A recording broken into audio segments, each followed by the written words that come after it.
Hello প্রিয় বন্ধুরা, কেমন আছো? আশা করি সকলেই ভালো আছো। আবারও চলে আসলাম নতুন একটি গল্প নিয়ে। গল্পটি শেষ পর্যন্ত শুনলে তোমাদের দাঁড়িয়ে যাবে। বাড়িতে মা আর ছোট একটা বোন আছে। বাবা মোশাররফ হোসেন অনেক আগে মারা গেছে। আমি তখন 9-এ পড়ি আর ছোট বোনটা 5-এ। তখন থেকে মা নিজে সংগ্রাম করে সংসার চালিয়েছে। ঘরে বসে সেলাই মেশিন দিয়ে মানুষের কাপড় বানিয়ে বানিয়ে আমাদের ভরণ পোষণ করেছে। কিছু চাষের জমি ছিল, রক্ষে না তো আমার চাচা কাকারা যেমন হারামি এক মুঠো ভাত তুলে দেওয়ার মানুষ ছিল না। নানা নানি দাদা দাদি অনেক আগেই পটল তুলেছে। মামা মামিরা কিছুটা সহযোগিতা করেছে, তাও নাকড়ার মতো করেছে, যাতে মা যা ভাগে পেত তা লিখিয়ে নিতে পারে। আমার ভলি মা সরল মনে তা দিয়েও দিয়েছে। যা হোক, আমি কলেজে ভর্তি হয়েছি কেবলই এমন সময় শুনলাম আর্মিতে লোক নিবে। মাকে বলে লাইনে দাঁড়িয়ে গেলাম। আমার নিজের উপর ভরসা ছিল, কারণ আমি মোটামুটি সব দিকেই ফিট, যেমন উচ্চতা তেমন বডি। মা বলে আমি আমার নানা মামাদের মতো হয়েছি, ঠিক পালোয়ান। বাবা কাকারা তো একটা টিনে সব কয়টা শুধু বদের হাড্ডি। যা হোক, ভালোই টিকে গেলাম। বাড়িতে খুশির ঢোল বেজে উঠল, সবাই বলাবলি করল যাক ছেলেটা কাজে লাগলো। এখন যদি সোনালির কষ্ট দূর হয়, আমি আমার মার কষ্ট দূর করার জন্য কোন দিকে না তাকিয়ে খেলাধুলা করার বয়সে চাকরিতে চলে গেলাম। গ্রামের বাড়ি হওয়াতে ভয়ের কিছু নেই, আশেপাশে তো কাকা চাচারা আছে। আমার বোন শারমিন আক্তার, বয়স 19, ইন্টার সেকেন্ড ইয়ারে পড়ে। বাবার মতো টিনে কাঠি। আমারই এমন মেয়ে পছন্দের না। মা সোনালি বেগম, বয়স মনে হয় 4-2 হবে, দারুণ দেখতে, এখনো যুবতী, মেয়েদের সাথে পাল্লা দিতে পারবে। ফর্সা লাল টকটকে। মার দীঘল কালো চুল, ঘন মেঘের ভেলা, এত ঘন লম্বা চুল যে তার সারা পিঠ পেয়ে কোমর ছড়িয়ে নিচে নেমে যায়। লাল টকটকে ঠোঁট আর টানা টানা চোখ, সব মিলিয়ে আমার স্বপ্নের নারী। আমার জন্মদানকারী বিধবা মা, যা চরম পাপ, যা কখনো পাওয়ার নয়। সবই জানি, সবই বুঝি, তারপরও মনের কোথায় যেন সোনালীকে নিয়ে স্বপ্নের নির্জনা করি। যেখানে মা নয়, সে আমার সোনালী, শুধু সোনালী। আমার মনের এ গোপন চাওয়ার কথা শুধু আমি জানি। আমার সরকারি বেতনে মার রূপ যেন দিনকে দিন বেড়েই চলছে। মার গর্ভে বুক সবসময় ফুলে থাকে। কে গ্রামের সবসময় আমার জয়কার। 5 বছরে ভাঙ্গা ঘর পাকা করেছি, এখন 4 রুমের বাড়িটা আমাদের শান্তির নীড়। এবার ছুটিতে এসেই মা বায়না শুরু করলো আমার বিয়ে দিবে, যদিও এটা অনেক আগে থেকেই চলছে। আমি শুধু বারবার এড়িয়ে যাচ্ছি। আজ এ নিয়ে মার সাথে মুখ কালাকালি হয়ে গেল। মার এক কথা, শারমিন বড় হয়েছে, বিয়ে দিতে হবে। এরই মাঝে কয়েকটা সম্বন্ধ এসেছিল, তার বিয়ে হয়ে গেলে সে একা একা কিভাবে থাকবে, হ্যান ত্যান কত কথা। আমি এসেছি শুনে ছোট মামা এলো সারাদিন থেকে। বিকেলে যাওয়ার সময় আমাদের সবাইকে নিয়ে যেতে চাইল, আমরা না যাওয়াতে জোর করে শারমিনকে নিয়ে গেল। বলল 2 দিন পর মা বেটা গিয়ে বেরিয়ে আসবে, আর শারমিনকে নিয়ে আসবে আমাকে আর মাকে নিয়ে যাওয়ার জন্য। আর কি এমনটা করল? সন্ধ্যা থেকে আকাশটা মেঘলা হয়ে আছে দেখে বাইরে গেলাম, না হলে 2 দিন থেকে এসে সন্ধ্যার পর বন্ধুদের সাথে আড্ডা মারতে বেরিয়ে পড়ি। আজ গেলাম না দেখে মাও খুব খুশি। গরম গরম পকোড়া ভেজে দিল। বিছানায় বসে মা বেটা মিলে আরাম করে খাচ্ছি। মিশু, উমা, কাউকে পছন্দ করিস? আমি মার মুখের দিকে তাকিয়ে মুচকি মুচকি হাসছি। বল না পছন্দ করিস, করলে এতদিন তুমি জানতে না। তবে হ্যাঁ, একজনকে খুব ভালো লাগে, এবং এও জানি তাকে আমি পাবো না। কেন পাবি না? আমার ছেলে কি দেখতে খারাপ? কোনো লাখ সাহেবের বেটি সে রে? হাহা, তুমি দেখি রেগে গেলে রাখবো না এমন ছেলে আমার। আর কি না বল তুই কে? সে বাদ দাও মা, আমার যাকে ভালো লাগে তার কথা দুনিয়ার কাউকে বলতে পারবো না, শুধু খোদাকে ছাড়া। মা আমার এমন গম্ভীর কথা শুনে অবাক হয়ে চেয়ে রয়েছে। এটা কি কথা রে বাবা? আমাকে বলতে না পারিস? তোর ভাবি মানে রাসেলের বুয়ের কাছে বলিস তুই? না মা, তা না, তুমি আমার সবচেয়ে বড় বন্ধু, তোমাকেই যেহেতু বলতে পারছি না। সেখানে বলতে গেলে তারা তো আমাদের শত্রু, তাদের বলতে যাব কেন? তাহলে বল না, কে সে, কোথায় বাড়ি? কোনো বাড়ির মেয়ে? আমি চুপ করে বসে রয়েছি। মা অনেকক্ষণ আমার তরের অপেক্ষায় থেকে মুখ গোমরা করে চলে গেল। ঘন ঘন বিদ্যুৎ চমকাচ্ছে, আকাশটা কালো হয়ে আছে, রাতের তারাগুলো না জানি কোথায় ডুব দিয়েছে। আমি জানালার গ্লাস খুলে দিয়ে ঠান্ডা হাওয়া গায়ে মাখছি। হাত বাড়িয়ে ব্যাগটা নিয়ে খুললাম, সিগারেটের প্যাকেটটা বের করে একটা ধরিয়ে টানছি। প্যাকেট রাখতে গিয়ে মোবাইলের বক্সটার কথা মনে পড়ল। শারমিনের জন্য যা যা এনেছিলাম সব দিয়েছি, শুধু মার গুলো দেওয়া হয়নি, চেয়েছিলাম দিতে। এমন সময় ছোট মামা এলো, তাই আর দেয়া হয়নি। নতুন রেড সেট, মা খুব খুশি হবে। আরেক বক্সে একটা স্বর্ণের চেইন মার যেটা ছিল সেটা আমার এসএসসির ফর্ম ফিলআপের সময় বিক্রি করে দিয়েছিল, তখন থেকে মার গলা খালি। আরও কয়েকটা জিনিস আছে মার জন্য, আয় খেয়ে এনে, ঝড় আসতে পারে, কারেন্ট চলে গেলে খেতে ঝামেলা হবে। আমি তাড়াতাড়ি সিগারেটটা জানালা দিয়ে বাইরে ফেলে দিয়ে বললাম, হাও কি লজ্জা মা সিগারেট খেতে দেখে। নীল জানে আমি খাই, তবে এভাবে দেখিনি কখনো। ঘরে বসে সিগারেট খাওয়াটা ভুল হয়ে গেছে, সারা ঘরে সিগারেটের ধোঁয়া। মা বেটা খেয়ে দিয়ে উঠলাম। মা বলো, আমার রুমে এসো তো একটু, তুই যা, থালা বাসনগুলো গুছিয়ে আসছি। আমি রুমে এসে শুয়ে রইলাম। মা আধা ঘন্টা পর হাত মুছতে মুছতে এলো। কিরে বাবা? আমি উঠে মার হাত ধরে খাটে নিয়ে বসালাম। ব্যাগ থেকে এক এক করে শাড়ি, ব্লাউজের কাপড়, ছায়ার কাপড়, একটা বাদুর বোরকা, দুটো ওড়না, একটা শীতের জামা, চাদর এবং আরও একটা প্যাকেট দিলাম। প্যাকেটটা দিলাম ভয়ে ভয়ে, কারণ ওতে 200 ছোট জামা কাপড় আছে। জানি না দেখার পর কি বলবে, এত কিছু কি জন্য এনেছিস? তোর কি বুদ্ধি শুদ্ধি হবে না? কখনো প্রতিবারই এত কিছু আনা লাগবে? আহো থামো তো, তুমি যা লাগে তা আনবো না। এটাতে কি রে? না, ওটা এখন খুলবে না, তোমার ঘরে গিয়ে খুলবে। আর প্লিজ রাগ করবে না, কি আছে এতে তা তুমি খুলে দেখে নিও। আর হ্যাঁ, আরও কিছু আছে। এই বলে মোবাইলটা দিলাম। একটা থাকতে আরেকটা এত দামি মোবাইল তোমার চেয়ে কেন কিছু দামি নয় আমার কাছে? এই বলে গালে একটা হামি দিলাম। মাও আমার কপালে হামি দিল। চোখ বন্ধ করো তো। কেন রে? আহো বন্ধ করো না একটু। মা হেসে দিয়ে চোখ বন্ধ করল। আমি চেইনটা মার গলায় পরিয়ে দিলাম। এখন চোখ খুলো মামা। চোখ খুলে স্বর্ণের চেইনটা দেখে হুহু করে কেঁদে দিল। না মা, না, কাঁদবে না প্লিজ মা, কেঁদে না, তোমার মুখে হাসি দেখব বলে নিয়ে এসেছি। সেখানে তুমি যদি কাঁদো তাহলে আমার খুব কষ্ট হবে। মা, না রে বাবা, কাঁদছি না, তুই বুঝবি না এটা কিসের কান্না। খুশি হয়েছ মা? হারে বাবা, অনেক খুশি হয়েছি। এই বলে মা দাঁড়িয়ে উঠে আমাকে ধরল। আমি তো কেঁপে উঠলাম। মা কখনো এভাবে আমাকে ধরেছে বলে মনে পড়ে না। ইস্কি নরম, কি সুন্দর ঘ্রাণ। ও দুটো আমার বুকে পৃষ্ঠ হচ্ছে। মা অনেকটা খাটো হওয়াতে তার মাথাটা আমার থুতনির নিচে, চুল থেকে সুবাস এসে নাকে লাগছে। নাক মুখ ডুবিয়ে দিলাম চুলে। ধীরে ধীরে আমার ওটা শক্ত হচ্ছে। মন চাচ্ছে হাত দুটো আরেকটু নিচে নিয়ে রাখি, তবে সাহস পাচ্ছি না। মা আমার যা রাগী মানুষ, ছোটবেলায় কত বেদপিটা করেছে তার হিসাব নেই। মায়ের মুখটা 2 হাত দিয়ে ধরে কপালে একটা হামি দিলাম। আর কখনো কাঁদবে না মা, আমি যেন তোমার চোখে পানি না দেখি। আচ্ছা বাবা, আর কাঁদবো না তো। যাও, লাল তাঁতের শাড়িটা পরে দেখাও তো দেখি কেমন লাগে আমার মাকে। যা পাগল আমি, বিধবা মেয়ে লোক, এমন লাল টককে শাড়ি পরলে মানুষে কি বলবে? কে কি বলল তাতে তোমার কি যায় আসে? আর এখানে মানুষ আসবে কোথা থেকে? মানুষের সামনে না পড়তে চাইলে পড়ো না। এখন আমাকে তো পরে দেখাও, আমার খুব মন চাইছে সাজুগুজু করে, কেমন লাগে দেখতে তাই। ইস, আমার বাবা এনেছে আর আমি পরব না তা কি হয়? তবে মানুষের সামনে কখনো পড়তে বলিস না রে। ঠিক আছে মা, আমি শুধু আমার সুন্দরী মাকে 2 চোখ ভরে দেখতে পেলেই হলো। যা দুষ্টু মাকে কেউ সুন্দরী বলে? হ্যাঁ তাই, তাহলে কি বলবো? গহি, তুই জানিস কি বলবি? বেয়াদবি নিও না। প্যাকেটে যা আছে তাও পড়ো। কি আছে রে এতে? যাও খুলে দেখো। মা চলে গেল। আমি পিছন থেকে দেখে মুগ্ধ হয়ে গেলাম। এ মহিলার কি কখনো যৌবনে ভাটা পড়বে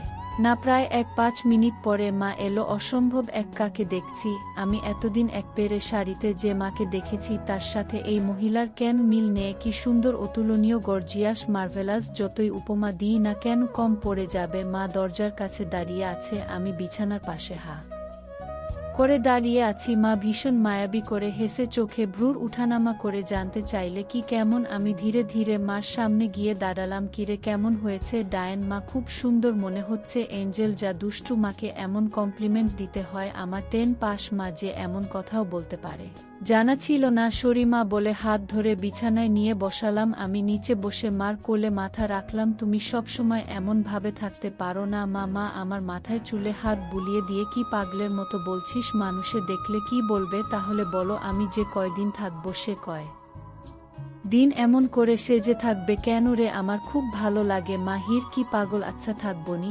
আমি মুখ উঠিয়ে মায়ের মুখের দিকে তাকিয়ে, ওগুলো পড়েছ মা? যা শয়তান, কিছু তো শরম করো। মার জন্য কেউ এসব আনে? জানি না মা কেউ আনে কিনা, তবে বাবা থাকলে হয়তো আমিও আনতাম না। সে নেই দেখে মনে হলো আমার মার তো ভালো মন্দর খোঁজ রাখার কেউ নেই, তাই নিজেই রাখি। রাগ হয়েছ মা? না রাগ হয়নি, কিন্তু আর আনিস না কেন মা? পছন্দ হয়নি নাকি সাইজে হয়নি? সব ঠিক আছে। তবে কি মা? লজ্জায় মুখ ঘুরিয়ে নিয়ে, তুই এনেছিস ভাবলে পড়তে শরম করে রে। আজ থেকে আমাকে ছেলে নয় বন্ধু ভাববে তাহলে আর শরম করবে না হবে মা আমার বন্ধু যাহ পাগল সমবয়সী না হলে কি বন্ধু হওয়া যায় এই যুগে ওসব পুরনো কথা মা তাই বলে মা ছেলে মা ছেলে এতেই তো ভালো একে অপরের কাছে আসা যায় তুই অনেক বড় হয়ে গেছিস দেখি কি সুন্দর কথা বলছিস তা তো অবশ্যই কয়দিন পর তোমার ছেলে সেকেন্ড লেফটেন্যান্ট অফিসার হবে খুব ভালো হবে রে বাবা খুব ভালো হবে এমন সময় বিদ্যুৎ চলে গেল মোবাইলটা জ্বালাতো মিশু দেখি চার্জার বাতিটা কোথায় আছে থাক না মা এমন কি সুন্দর তোমার কোলে শুয়ে আছি জানো মা পাহাড়ি এলাকায় একা একা পোস্টে ডিউটি দেওয়ার সময় এমন স্বপ্ন রোজ দেখি প্রতিদিন মনে হয় তোমার কোলে শুয়ে একটু যদি ঠিক আছে এমনই থাক তোর যত মন চাই ধন্যবাদ মাহি পাগল মাহু আজ আমার পাশে ঘুমাবে একটু কেনরে মন চাচ্ছে তোমাকে ধরে ঘুমাতে ঠিক আছে যা সদর দরজাটা বন্ধ করে ঘরগুলোতে ছিটকানি লাগিয়ে আয় আমি উঠে লাফাতে লাফাতে চলে গেলাম আজ আমার খুশি ধরে না কিছু হলে হতেও পারে এক জগ পানি নিয়ে এলাম সাথে করে এসে দেখি মা শুয়ে পড়েছে টেবিলে জগটা রেখে খাটের পাশে দাঁড়ালাম মা দেয়ালের দিকে সরে গিয়ে আমাকে জায়গা করে দিল বজ্রপাতের আলোতে মা মুখটা মায়াবী মায়াবী লাগছে খোলা জানালার হিম বাতাসে আমার মনে ঝড় তুলছে জানি না আমার মনে কি চলছে মনে হচ্ছে মা তার স্বামীকে পাশে শোয়ার জন্য জায়গা করে দিল মা নতুন বউ আমি তার স্বামী দাঁড়িয়ে রইলি যে সুবিনা হাসুই মার পাশে শুয়ে পড়লাম দুজনে মুখোমুখি আদো অন্ধকারে দুজনে দুজনার দিকে চেয়ে আছি ঘুমাবি না তুমি ঘুমাও আমার ঘুম এত তাড়াতাড়ি আসে না তাই আয় কাছে আয় মাথায় হাত বুলিয়ে দিচ্ছি আমাকে আর পায় কে একেবারে মার বুকের কাছে বুক নিয়ে গেল তবে কোমরটা দূরে রাখলাম মা একটা হাত সাইডে লম্বা করে দিল এখানে মাথা রাখো মা তার হাতের উপর মাথা রাখতে বলছে আমি সহজ মনে তাই করলাম নাকটা মার বগল থেকে ৩-৪ ইঞ্চি দূরে ভালোমতো দেখতে না পেলেও বুঝতে পারছি যে এর বেশি দূরে নয় কারণ ঘামের ঘ্রাণ পাচ্ছি ইসমার বগলের ঘ্রাণেই তো আমার শরীর আনচান আনচান করছে মার বাম হাতের উপর শুয়ে আছি মা ডান হাত দিয়ে মাথায় হাত বুলিয়ে দিচ্ছে এতে করে আঁচল উঁচু হচ্ছে আর যখনই বিদ্যুৎ চমকাচ্ছে তখনই ওগুলো দেখতে পাচ্ছি নিজেকে কন্ট্রোল করা মুশকিল হয়ে পড়ছে মিশুহু কাকে পছন্দ করিস বললি না তো শুনলে রাগ করবে মা তাই বলা যাবে না কেন কেন এমন কাকে তোর মনে ধরেছে যে শুনলে রাগ করব বাদ দাও না মা নিজেকে তোমার কাছে ছোট করতে চাই না তোমার মনে কষ্ট দিতে তোর কথা তো আগা মাথা কিছুই বুঝছি না নাইবা বুঝলে মা তো তোমাকে একটু ধরি মাহি করে হেসে ধর কি সুন্দর ঘ্রাণ গো মা তোমার যা শয়তান আমি মায়ের এমন আশকারা দেওয়া কথায় সাহস পেয়ে তাকে চিৎ করে দিলাম মন চাচ্ছে কোমরাটা উপর তুলে দিতে মুখটা উঁচু করে হামি দিয়ে বললাম আমি তোমাকে খুব ভালোবাসি মা আমার মুখটা দুহাত দিয়ে ধরে আমিও তোকে খুব ভালোবাসি রে সোনা আমার ভালোবাসাটা অন্যরকম মা কেমন রে মা ছাড়া আরো অনেক কিছু কেমন শুনলে রাগ করবে না তো আহো বল না এত পেঁচাচ্ছিস কেন তুমি আমার ড্রিম গার্ল মা তাই তো কি হ্যাঁ মা জানি এটা শুনে আমাকে খারাপ ভাবছো এজন্যই বলতে চাইছিলাম না আমি তোর মা মিশু এমনটা কিভাবে ভাবতে পারলি জানি না মা শুধু জানি আমি তোমাকে প্রচণ্ড ভালোবাসি তোমাকে ছাড়া কাউকে ভাবতে পারি না চুপ কর বেয়াদব এমন কথা বলতে তোর মুখে বাচ্ছে না সরি মা এই বলে তার উপর থেকে উঠে খাট থেকে নেমে পানি খেলাম মাও বিছানার উপর উঠে বসেছে বুঝতে পারছি সে অবাক হয়ে আমার দিকে তাকিয়ে আছে জানালার ধারে গিয়ে দাঁড়ালাম বৃষ্টি থেমে গেছে তারপরও আকাশ কালো হয়ে আছে চাঁদ তারা কোথায় যেন লুকিয়ে গেছে আজ ঠিক আমার হৃদয়ের মতো চারিদিকে অন্ধকার এমন সময় কারেন্ট এলো ঘরটা আলোকিত হয়ে গেল আমি জানালাটা লাগিয়ে দিলাম পর্দা ঝুলিয়ে দিয়ে ঘুরে দাঁড়ালাম মা বিছানার উপর হাঁটুতে মাথা দিয়ে নির্বাক বসে আছে ফ্যানের এর হাওয়া মা রেশমি চুলগুলো দোলা দিচ্ছে মনে হচ্ছে নববধূ বসে আছে মা মুখ তুলে আমাকে তার দিকে এক মনে তাকিয়ে থাকতে দেখে এখনই আয় আমি মার কাছে গেলাম বসলাম মা আমার পিঠে হাত বুলিয়ে দিয়ে বলে এমনটা হয় না বাবা আমার লক্ষ্মী সোনা ছেলে আমি কিছু মনে করিনি আমি জানি তোদের বয়সের ছেলেদের ফ্যান্টাসি হয় খালা চাচিরা তবে মাকে নিয়ে ফ্যান্টাসি রচনা করা একটু বেশি হয়ে যায় সরি মা আমার ভুলি ভালি মা যে এতটা বুঝে এতটা পোক্ত আমার জানাই ছিল না এত অনেক শেয়ানা ঠিক আছে চেষ্টা কর আমার উপর থেকে মনটা সরিয়ে অন্যদিকে নিতে বিয়েটা করে নে দেখবি সুন্দরী বউ পেলে মাকে ভুলে যাবি আমি মাথা নিচু করে পারবো না মা প্লিজ